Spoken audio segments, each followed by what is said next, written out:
നമ്മൾ സ്നേഹിക്കുകയും ആരാധിക്കുകയും ചെയ്യുന്ന നിരവധി സിനിമാ താരങ്ങളുടെ ശബ്ദാനുകരണമായിട്ട് വരികയാണ് വോഡാഫോൺ കോമഡി സ്റ്റാർ എന്ന പ്രോഗ്രാമിലൂടെ നമുക്കെല്ലാം ശ്രദ്ധേയനായ കോട്ടയം ദിലീപ്. സ്വാഗതം ചെയ്യാൻ നമുക്ക് കോട്ടയം ദിലീപിനെ വേദിയിലേക്ക് ഒരു നല്ല കയ്യടി കൊടുത്തുകൊണ്ട്.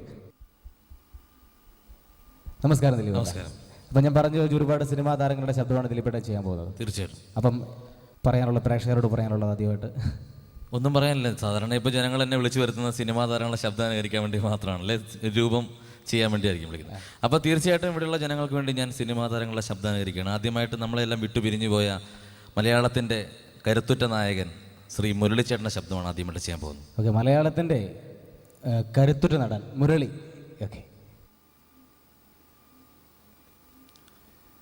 മിസ്റ്റർ വിശ്വം, 500 കോടിയുടെ സാമ്രാജ്യം വെട്ടിപ്പിടിക്കാൻ പോയിട്ട് ആയുധം വെച്ച് കീഴടങ്ങിയവന്റെ നിസ്സംഗത ഇല്ലെങ്കിൽ 16-ാമത്തെ വയസ്സിൽ റഹുലാങ്കൊലൊക്കെ ജയിലിൽ പോയതിന്റെ ജനാവെന്ന് കൂട്ടും. ഒരു സ്ഫോടനം, ഒരു ലഹള മതിയടോ. തലസ്ഥാനത്തെ ക്രമസമാധാനം നഷ്ടപ്പെടും ഡൽഹിയിൽ നീ അറിഞ്ഞു. അതാ തിരുവനന്തപുരത്തെ പൾസ് അല്ലേ മിസ്റ്റർ തേവള്ളിപ്പറമ്പൻ. ഓക്കെ, അടിപൊളി, സൂപ്പർ ആയിട്ടുണ്ട്. ഇനി അടുത്തത് താങ്ക് യു. അടുത്തത് അതുപോലെ ഈ അടുത്ത കാലത്ത് മലയാളത്തിലെ ഒരു വിവാദ പുരുഷനുണ്ടായിരുന്നു, അറിയോ? ആരാ? തിലകൻ സാറായിരിക്കും. അങ്ങനെ അദ്ദേഹം വലിയ വിവാദ പുരുഷനൊന്നുമില്ല. ചില കാര്യങ്ങൾ തുറന്നു പറയുന്നതുകൊണ്ട് ചില ആൾക്കാർക്ക് ഇഷ്ടമല്ല, അത്രയും മാത്രമേ ഉള്ളൂ. അതൊന്നും നമ്മുടെ പ്രശ്നമല്ല. എങ്കിലും തിലകൻ ചേട്ടൻ്റെ ശബ്ദം അനുകരിക്കാൻ ശ്രമിക്കാം. മലയാളത്തിന്റെ കരുത്തുറ്റ നടൻ തിലകൻ അല്ലേ വേദിയിലേക്ക് എത്തുകയാണ്. തിലകൻ.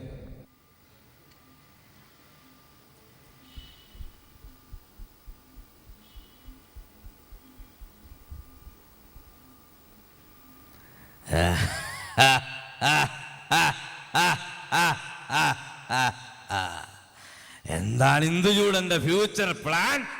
കൃഷിക്കാര്യങ്ങൾ നോക്കാൻ ഒരു കാര്യം ശ്രദ്ധിച്ചാൽ മതി. അച്ഛൻ്റെ ജനാങ്ങൾ ഏറ്റുവാങ്ങിയ മകന്റെ കഥയല്ലെന്നിട്ട് സ്വന്തം യൗവനം പറഞ്ഞുടച്ച 6 വർഷം അച്ഛനെയും അമ്മയും കരയിച്ച മകനാണ്. ഓണം, വിഷു, റംസാൻ, ദീപാവലി, 16 അടി യന്ത്രം ഏതാകട്ടെ കലണ്ടർ മനോഹരന്റെ അപ്പന്റെ തന്നെ. ഓക്കെ, ഈ കയ്യടി കേട്ടാൽ തന്നെ അറിയാം ജനങ്ങൾ നന്നായി സ്വീകരിച്ചു എന്നുള്ളത്. അടുത്ത ഏതാണ്? അടുത്തായിട്ട് ഇദ്ദേഹത്തിൻ്റെ മൂത്ത ഒരു പുത്രനുണ്ട്. ഡബ്ബിംഗ് ആർട്ടിസ്റ്റായി കടന്നു വന്ന് നായകനായും വില്ലനായും ഒരുപാട് ജനങ്ങളെ പ്രീതിപ്പെടുത്തിയ നടനാണ് ഷമ്മി തിലകൻ. ഷമ്മി തിലകൻ. ഓക്കെ.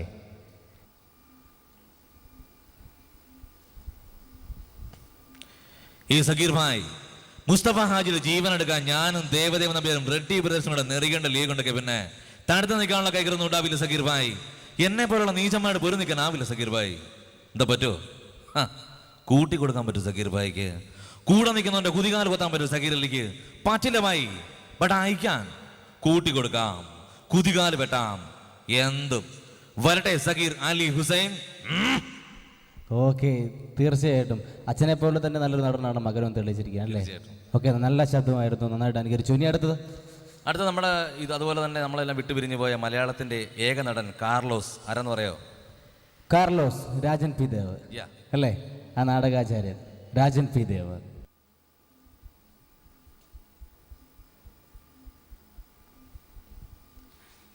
എടാ എടാ എടാ കഴിവേറിക്ക മകനെ, എന്നെയും ഈരിക്കുന്ന മേനോനെയും കൂടെ കൂട്ടി തുണിയില്ലാമൊരു ചോദ്യം ചെയ്യാൻ പറഞ്ഞില്ലടോ എന്റെ കമ്മീഷൻ. എടാ പറയാൻ, എടാ കളിക്കുമ്പോഴേ ആളെന്തരം കൂടെ നോക്കണം. എന്നാ ഒന്ന് ചിരിയടാ. മതി മതി. വളോ. ഓക്കെ, അടിപൊളിയായിട്ട്, സൂപ്പർ ആയിട്ടുണ്ട്. ഇനി അടുത്ത ആരാണ്? ഇനി നമ്മുടെ മലയാളത്തിലെ എക്കാലത്തെയും ഇംഗ്ലീഷ് വില്ലൻ എന്ന് വിശേഷിപ്പിക്കുന്ന ഒരു നടനുണ്ട്. ആരെന്ന് പറയോ? ജോസ് പ്രകാശ് അല്ലേ? ഓക്കെ, നമ്മുടെ പഴയകാല വില്ലൻ ജോസ് പ്രകാശ്.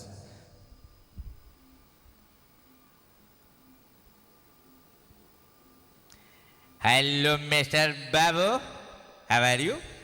ഞാൻ നിങ്ങളെ കാത്തിരിക്കുകയായിരുന്നു. ഇവിടെ വന്നവരാരും തന്നെ എന്നെ വില്ലൻ ഡിഗ്ലോസും തികച്ച് വിളിച്ചിട്ടില്ല. അങ്ങനെ വിളിച്ചവരാരും തന്നെ ഇന്ന് ജീവിച്ചു നിന്നിട്ടുമില്ല. പക്ഷെ ഓൾക്കൂട്ടൻ, അപ്പൊ നിന്റെ മമ്മിയുടെ കാര്യം I will shoot U. Okay, അടിപൊളി, സൂപ്പർ. ഇനി അടുത്തത് അവസാനം പുള്ളി എപ്പോഴും വെടിവെച്ച് നിർത്താറുള്ളൂ. ശരിയാണ്, വെടിവെച്ച് നിർത്തും. അപ്പൊ അത് തന്നെ നമ്മളും അനുകരിക്കുന്നു. തീർച്ചയായിട്ടും. ഓക്കെ, എന്തായാലും അടുത്തത്.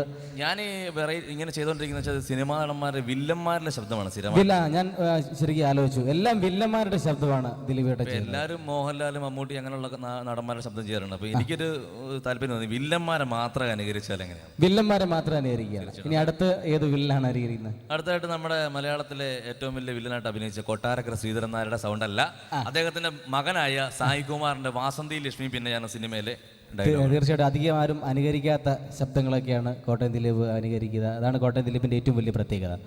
അപ്പം നമുക്ക് സായി കുമാറിന്റെ ആ ശബ്ദം കേൾക്കാം.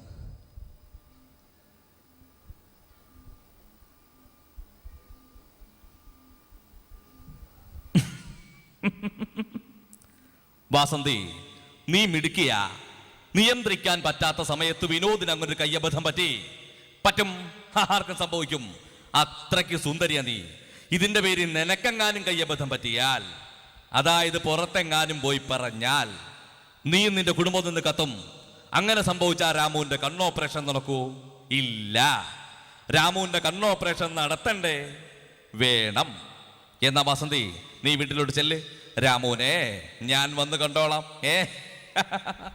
ഓക്കെ, എന്തായാലും ആ കൈയടി കേട്ടാൽ തന്നെ അറിയാം, ജനങ്ങൾ രണ്ട് കൈ നീട്ടി സ്വീകരിച്ചിരിക്കുകയാണ് ദിലീപിന്റെ എല്ലാ സ്റ്റാറുകളും. ഇനി അടുത്തത്. ഇനിയിപ്പോ മലയാളം മിമിക്രി ലോകത്ത് ഇതുവരെ ആരും അനുകരിച്ചിട്ടില്ലെന്നാണ് എന്റെ വിശ്വാസം. അതൊരു വില്ലനാണ്. നിന്റെ വിശ്വാസം നിന്നെ രക്ഷിക്കട്ടെ എന്നല്ലേ കർത്താവ് പറഞ്ഞിരിക്കുന്നത്? തീർച്ചയായിട്ടും. എന്റെ നാട്ടുകാരൻ കൂടിയായ മലയാളത്തിന്റെ കുട്ടൻ തമ്പുരാൻ മനോജ് കെ ജെന്റെ സൗണ്ടാണിത്. മനോജ് കെ ജെൻ അധികാരം അനുകരിച്ചായിട്ട് കേട്ടിട്ടില്ല അല്ലേ? അദ്ദേഹം അഭിനയിച്ച ഫാൻഡം എന്ന സിനിമയിലെ ഡയലോഗാണ്. ഡയലോഗ് ആ പോലീസ് ഓഫീസറായിട്ട് അഭിനയിച്ചത്. Okay, Manoj K gen.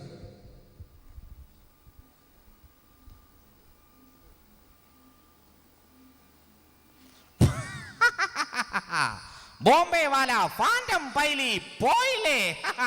കൊന്നു ഞാൻ. ബാസിന്റെ നേരെ 3 എണ്ണം വന്നു, 3ഉം പോയില്ലേ?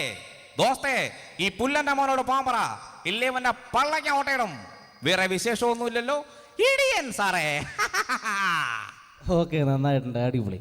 ഇനി അടുത്ത ആരാണ്? ഇനി അവസാനമായിട്ട് ചെയ്യുന്നത്. ആരുടെ അവസാനം? എന്റെ അവസാനമല്ല, ഈ പ്രോഗ്രാമിന്, എന്റെ പ്രോഗ്രാമിന്റെ അവസാനമായിട്ട് ഇപ്പൊ എല്ലായിടത്തും ചെല്ലുമ്പോൾ ചോദിക്കാറുണ്ട്. ഞാൻ വോഡാഫോൺ കോമഡി സ്റ്റാറിൽ സുരാജിന്റെ സൗണ്ട് ചെയ്തിരുന്നു. അദ്ദേഹത്തിന്റെ സൗണ്ടോട് ഞാൻ നിർത്തുകയാണ്. സുരാജ് വെഞ്ഞാറമ്മൂടിന്റെ ശബ്ദം അല്ലേ? അധികാരം എന്തായാലും അനുകരിക്കുന്നില്ല എന്ന് ഉറപ്പാണ്. ഇപ്പം തിളങ്ങി നിൽക്കുന്ന ഒരു താരമാണ് സുരാജ് വെഞ്ഞാറമ്മൂട്.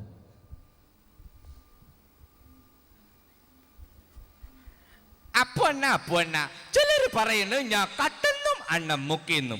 പക്ഷെ നമ്മൾക്കറിയാം ഞാൻ കട്ടില്ലെന്നും അണ്ണം മുക്കിയിട്ടില്ലെന്നും. എന്റെ സുബ്രഹ്മണ്യ മുരുക ദന്തരപ്പൊളക്കാണ് പൊളക്കണത്, തല ഏവാള പോലെയാണ് കേട്ടാ. ഓക്കെ, അടിപൊളി അടിപൊളി. Thank you. എന്തായാലും അവതരിപ്പിച്ച സ്റ്റാറുകളെല്ലാം മനോഹരമായിരുന്നു. ഇനി കൂടുതൽ ഉയരങ്ങളിൽ എത്തിട്ടെന്ന് പ്രാർത്ഥിക്കാം. നമുക്ക് നല്ലൊരു കൈയടി കൊടുത്തിട്ട്